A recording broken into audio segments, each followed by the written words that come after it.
জয়নিতাই। পুরীর জগন্নাথ মন্দিরের 22 সিঁড়ি এবং যমরাজের রহস্য। পুরীর জগন্নাথ মন্দিরের সিংহদ্বারের কাছেই 22টি সিঁড়ি রয়েছে। প্রতিটি সিঁড়ির আলাদা আলাদা মাহাত্ম্য রয়েছে। কোনো সিঁড়ি জ্ঞানেন্দ্রিয়ের প্রতীক, কোনো সিঁড়ি পঞ্চতত্ত্বের প্রতীক। তবে এদের মধ্যে সব থেকে বিশেষ হলো তৃতীয় সিঁড়ি, যেটিতে কালো পাথর রয়েছে। এটি সাক্ষাৎ যমশিলা, অর্থাৎ যমরাজের পাথর।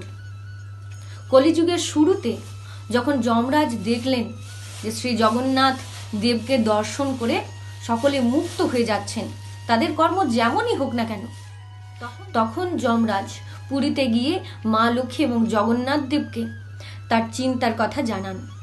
মা লক্ষ্মী তখন যমরাজকে চলে যেতে বলেন, কারণ জগন্নাথ মানুষকে জন্ম মৃত্যুর চক্র থেকে মুক্ত করার জন্য পুরীতে অবস্থান করছেন। তারপর জগন্নাথ দেব যমরাজকে আটকালেন এবং ওনাকে 22 সিঁড়ির মধ্যে তৃতীয় সিঁড়িতে শুয়ে যেতে বলেন এবং তার সাথে বরদান করেন যে যদি কেউ মন্দিরে প্রবেশ করবার সময় আপনার উপর পা রাখে তবে এটি তার সমস্ত পাপকে দূর করে দেবে।